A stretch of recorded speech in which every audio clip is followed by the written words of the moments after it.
This is the Giants Postcast, your instant game reaction for the San Francisco Giants, part of the Locked On Podcast Network.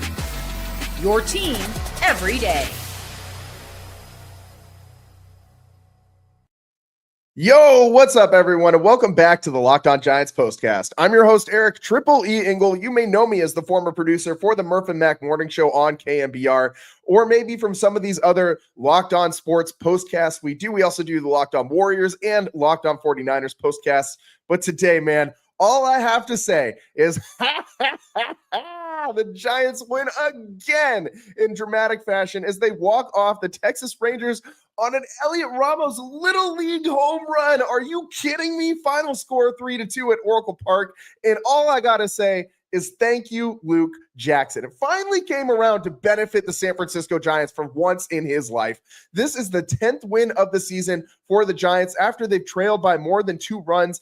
It's the most in MLB, and it's also the 5th walk-off win of this very, very, very early season, and back-to-back days now with walk-off wins for the Giants. Jordan Hicks was very good today, and so was the bullpen. The Giants, by the way, currently first place in the National League West. We'll break it all down, but first I want to thank all of you for watching us on the Locked On Giants YouTube channel. Please, if you aren't already subscribed, hit that subscribe button right now. Thanks also for listening on the Locked On Giants podcast feed.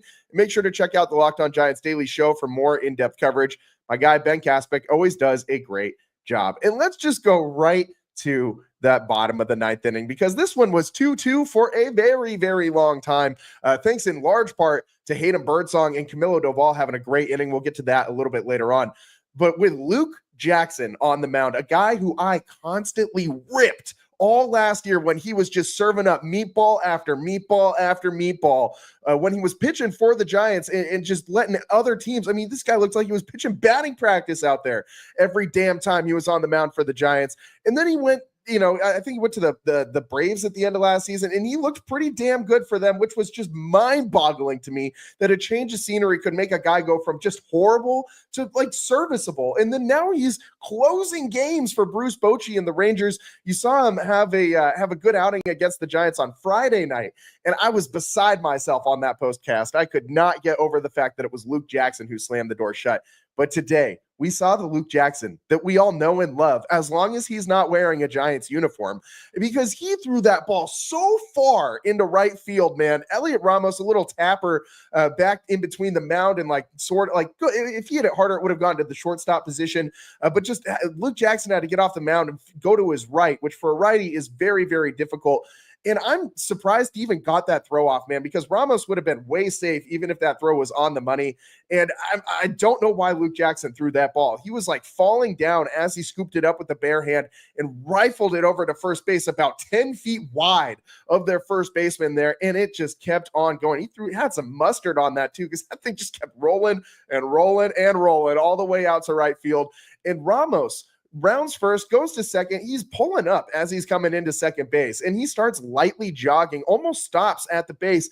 And I'm not sure if he saw Matt Williams or Willie Adames, who had hopped out of the dugout and was just emphatically screaming along the railing for the dugout there, but in foul ground along the dirt right in front of the dugout. And Ramos sees either Willie Adames or Matt Williams and starts booking it to third base.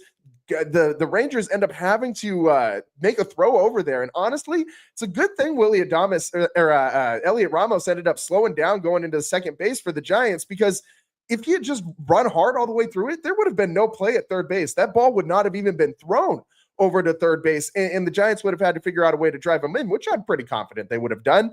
But either way, they throw that ball to third base to try and get Ramos out.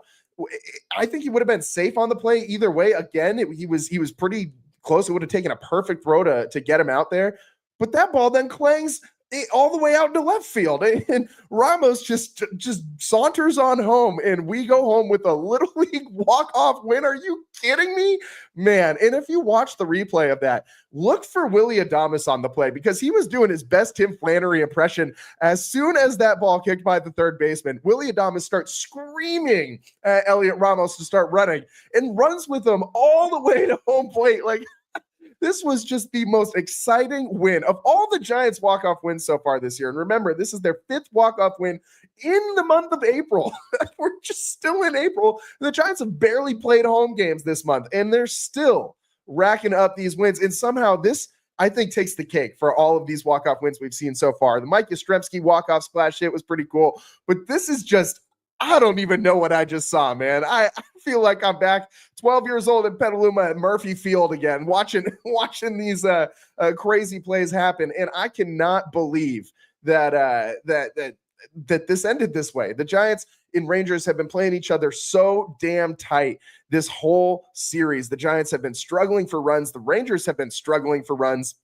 And today, the Giants get just enough to beat the Rangers. I mean, Rangers seem like they're pretty good at averaging at least 2 runs a game based on this series. That's my assessment of the Rangers. But the Rangers early on, again, doing all their damage in that first inning. And the Giants really settled in after that. And got to credit Jordan Hicks because he threw a ton of pitches in that first inning and really rebounded nicely through 26 pitches in that first inning after Berger and Jock both doubled in the inning, and Simeon slapped a single with 2 outs to score both of those runners off of the Simeon single, gave the Rangers a 2-0 lead. And the Giants, I mean, they really had a great opportunity in the bottom of the first inning to come back and take the lead in that first inning, and they really didn't get it done because they were able to score 1 run on a Wilmer Flores walk. But after a 1-out Adames walk, a Jung-Hoo Lee single, a Matt Chapman walk, Wilmer Flores is up with 1 out and the bases loaded and nearly hit into an inning-ending double play before he drew the walk. That would have been horrible. He not ripped, but hit one down the third baseline, and it just barely kicked foul. But if that had stayed fair, third baseman would have stepped on the bag and thrown over to first. No problem. Would have gotten Wilmer on the back end of that double play. It would have resulted in the Giants scoring 0 runs in that inning, which would have been just a travesty based on the way that they set that up. But Wilmer ends up working a walk to score a run for the Giants. 2-1 Rangers lead still at that point in time. And with the bases loaded and just 1 out, Heliot Ramos watched strike 3. And at that moment, I kept thinking to myself, man, this guy is ice cold. He needs something to get him going. And man, what a way for Ramos to pick it up later in the game, scoring on that walk-off Little League home run. But also it started just before that when he, in the 4th inning, was able to help tie this game up for the Giants. But before we got there, the end of that first inning, Lamont Wade Jr. had some great swings in that at bat when he was up there with 2 outs and the bases still loaded. He nearly hit a grand slam down the right field line, but goes foul. Then he rips a second one down the right field line that, I mean, would have been a bases clearing double at least, but it just barely, like inches, if that, goes foul, just kicks to the right of the yellow stripe down that wall in right field. And he hit that one on the button. And then when he finally hits one in fair territory, he got all of it. He roped it, but right to the second baseman for a line out. No runs score in that inning, but they did force Leiter to throw 37 pitches. So you end up getting him out of the game a little bit earlier on because of that first inning. But in the bottom of the 4th, man, Heliot Ramos started to get himself going. And this is a thing to watch going forward because he has been very cold as of lately. So I think that a game like this will absolutely get Ramos going because in that bottom of the 4th, he hit a single, which is great. He's been needing just to find some solid contact again at the plate because he's been swinging and missing a lot. Watching strike 3s. He has not been having very, very competitive at-bats lately. And today, you saw some competitive at-bats by Heliot Ramos. After the single, he steals second. So utilizing those legs, making an impact in the game any way possible. Then he tags and gets to third on a fly ball to center off the bat of Pat Bailey. And then Christian Koss, of all people, the guy who was pegged as like a can't hit, just defensive specialist, almost Nick Ahmed type guy at the beginning of the season. He ends up slapping the single to score. Ramos ties the game up at 2 runs apiece. And for that, we're going to make that our turning point for today, the Christian Koss single. Time to reveal where the game was won or lost. It's the turning point. And the obvious turning point would be the walk-off Little League home run. But I think that the turning point in this one was the Giants able to get this other run on the board because they did not seem to be doing too much in this game offensively. I mean, you had 4 hits the entire game, unless they ruled that last Ramos infield single. Yeah, they did rule that a hit. I see it. I get why they gave him a hit. So only 5 hits in this game for the Giants. Only had 4 going into that 9th inning. But I mean, Christian Koss really coming up clutch in that situation. You don't get the Heliot Ramos walk-off Little League home run without the Christian Koss single to score Heliot Ramos in the bottom of the 4th inning. And I mean, I'm just so impressed by what this Giants team has been doing late in games. And that brings me to what you'll be talking about after this win. This is what you'll be talking about. And what you'll be talking about is that this Giants team is absolutely clutch. They have that gene that you just can't measure, that same gene that you saw in 2010 when you had the likes of Cody the Boss Ross winning games for the Giants and Marco Scutaro and all these other guys. And you have the same kind of vibe starting to cook here out in San Francisco at Oracle Park. This team just knows how to win. They know how to stay in games, and they know how to get it done. They don't believe that they're ever truly out of a game, and it shows, man. This team believes that they are good enough to come back and win any given game. And when you look, I mean, they, like I said at the top of the show, they have 10 wins this season when trailing by 2 or more runs. Like they are the comeback kings right now of Major League Baseball. The next closest team only has 6 such wins this season. So the Giants are I mean, the belief is sky high in themselves right now. And there is nothing more dangerous in Major League Baseball than a team that believes in themselves the way that the Giants clearly do right now. I think this team can ride this type of momentum. This is a mentality that is going to stick with you through the rest of the season, as long as the wheels don't completely fall off. I mean, you can always reach back to this point in the season going forward and say, I know we can do it because we have proof. The proof is in the pudding. We've done this before. I mean, this is, I mean, just crazy ending to the game today. But the Giants, I don't think that they believe that they're going to win on specifically a Little League walk-off home run, but they probably thought going into that the bottom of that 9th inning, we got this. Like there was no panic, or tightness for the Giants. They seem like they're playing loose in these moments. And like I said, nothing more dangerous than a team that believes in themselves in these clutch situations. The Giants, I mean, with the win today, they are now 9 games over 500, and we are still in the month of April. I know it's early, but this team every single day shows more and more why. I think, honestly, I've been saying all season long, I think this team is going to compete for a playoff spot, that they're going to maybe push for that last wild card spot. At a bare minimum, I've been saying they're going to play meaningful games in September. I think we got to reorganize that narrative a little bit, at least on my end. Like, I'm going to go ahead and say right now, I think this Giants team is going to be a playoff team. I have seen enough to be convinced. The way that this team never dies, and the bullpen, man, the bullpen again. Another phenomenal outing from Hayden Birdsong and Camilo Doval with a very solid shutdown inning. We got to talk about them a little bit later on in the show. And we also got to get into Jordan Hicks and his day on the bump. That's what's coming up next here on the Locked On Giants postcast. And wow, man, just craziness at Oracle Park. Pandemonium. Thy name is the San Francisco Giants. Don't go anywhere here on the Locked On Giants postcast. Today's show is sponsored by FanDuel. The NBA playoffs are here, and FanDuel is giving new customers an incredible way to get in on the action. Right now, when you join FanDuel and place your first $5 bet, you'll get $250 in bonus bets if your first bet wins. I love how FanDuel makes betting so easy, whether it's picking my favorite team or diving into player props. From three-pointers to steals to assists, FanDuel has so many ways to bet on your favorite player props, and I fully advise everybody on this channel, take the Steph Curry over. I don't know what the hell it is for tomorrow for his points. Take the over. I'm going to just right now, I hammer that over for Steph Curry. No way he's losing at Chase Center to these Houston Rockets. Plus, after the game tips off, you can even combine live prop bets into a single game parlay for a chance to win big. Don't miss out. Head to FanDuel.com and claim your $250 in bonus bets today. And today's show is also sponsored by Gametime. There's nothing better than catching an MLB game live. The crack of the bat, the roar of the crowd, the smell of ballpark food, and walk-off Giants wins, which you are more than likely to see right now if you get out to Oracle Park. And if you're looking to go last minute, Gametime makes getting tickets even easier than ever with last-minute deals all-in pricing, and a lowest price guarantee, Gametime takes the stress out of buying MLB tickets. Plus, ticket prices drop as Gametime gets closer, meaning you can score an incredible deal. Gametime is the official ticketing partner of Locked On, and as the Giants, well, now they're hitting the road for a couple days to head down to San Diego, but they'll be back right afterwards to play a 4-game series against the Rockies. You've got Star Wars Day coming up, and I can count on Gametime to help grab tickets that meet my needs.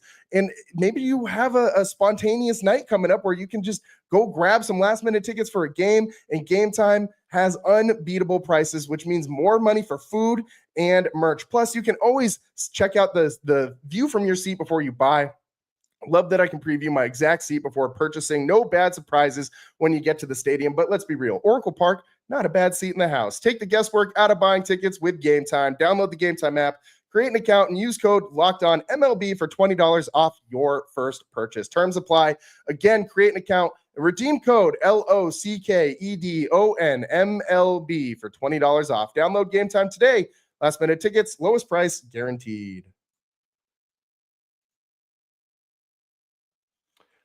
Welcome back to the Locked On Giants postcast. I'm your host, Eric Triple E Engel, and today, man, the Giants, a Little League walk-off home run against the meatball server himself, Luke Jackson. And while Heliot Ramos didn't need to hit that ball too hard, he still got it done. And it was the error by Luke Jackson that really propelled him around the bases there as Luke Jackson just fired that ball as hard as he could into right field to allow Heliot Ramos to get all the way to third base. And then the Rangers just wanted to put the cherry on top by throwing it. They didn't want to see the Giants, any more Giants hitters come up that inning. Felt like they just kind of wanted to go home, end it there. So they just went ahead and threw the ball into left field after throwing it into right field, allowing Ramos to come all the way around home and score on the just crazy, on the most crazy walk-off play I have ever seen at Oracle Park. And it was all set up because the Giants scored those 2 runs earlier in the game. But again, you don't enter a bottom of the 9th tie game at 2-2 without some phenomenal pitching. And today, we've been kind of down on Jordan Hicks lately. We've been having the debate, Birdsong or Hicks for that that final starter spot. Who's it going to be going forward? And obviously the Giants are going to keep rolling with Jordan Hicks for a little bit. He's going to get an opportunity to figure it out on the mound. I don't think that you want to go to Birdsong and then have to go back to Hicks later on in the season, especially the way that we saw Hicks gas out at the end of last year. But for today, Hicks scattered 7 hits across 5 innings, gave up those 2 runs in the first, only 3 strikeouts for him. But I mean, Jordan Hicks was doing a good job bouncing back after that rough first inning. And I mean, he threw 84 pitches in this one, 60 of them for strikes. And he did a very, very good job doing what he does best, which is getting ground balls. 8 ground outs in this one for Jordan Hicks. That is where he can thrive. He's got to stop hunting those strikeouts as much and just start hunting good pitches. And that's what he did today. He minimized the hard contact. And this is a line that looks a lot more similar to what I would expect from a Jordan Hicks outing. Remember, he has not been as bad as the numbers suggest that he should be. He's got an expected ERA of just 3.83, and his real life ERA is 6.12. So Jordan Hicks has been having some good outings. It just, the numbers have not reflected it. Seeing eye singles, even that single that scored the 2 runs in the first inning was not a hard hit ball. That thing was just blooped out there. It was off the end of the bat. He made a great pitch. Simeon just spoiled it with a nice piece of hitting, and there wasn't a lot he could do about that. I mean, it was not hit very hard, and that's been the story for Jordan Hicks all season long, man. I mean, today the average exit velo down to 87.7 miles an hour, so below that threshold of 90, which I think is a good situation for Hicks to be seeing himself in. But also, you look at his StatCast page on Baseball Savant. And he's got a ground ball rate of 59.5%, the 92nd percentile in all of Major League Baseball. That is elite. That is Logan Webb status ground ball situation, ground ball generation by Jordan Hicks. And I think that you gotta continue to let this guy figure it out. He looked pretty damn good out there on the mound today. But you know who else looked pretty damn good?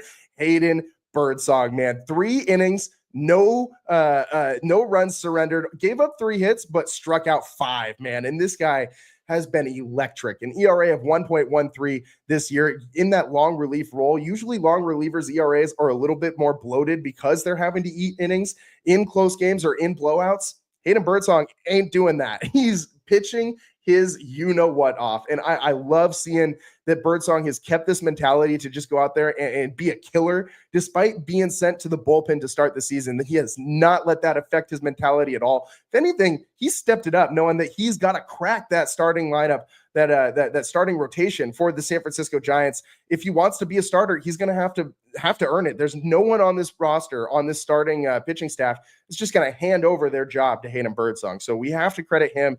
And of course, Camilo Doval, a nice inning for him. He had a 1 inning, no hits, no walks, 2 strikeouts, very clean inning from Camilo Doval. He seems to be getting his mojo back. Before we get on out of here, we got to give you today's player of the game. This is the Locked On Player of the Game.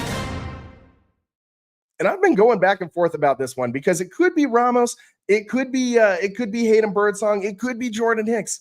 But I think we got to give it to Heliot Ramos, because the way that he started to get back into his rhythm today, he got that single, he scores the game-winning run, scores the game-tying run, and you saw him doing damage on the base paths with his legs. He's finding other ways to impact the game other than just hitting extra base hits. This is a very good situation for Heliot Ramos. It's going to help him get out of this little funk that he's been in, and I'm expecting big things from Heliot Ramos throughout this next week. Now, the Giants have an off day tomorrow. Finally, thank the Lord, because they have been running themselves ragged 17 consecutive days without an off day. The Giants finally get a breather before going down to San Diego for a quick 2-game series, and then they come right back for a 4-gamer against the Colorado Rockies. And finally, they get a little bit of like a softball opponent. They've been playing tough teams. Not the Padres, obviously. That's going to be a big series for the Giants. Those games matter. Don't underestimate them just because they're April games right now. But this is a team that the Giants could be fighting for a playoff spot down the stretch.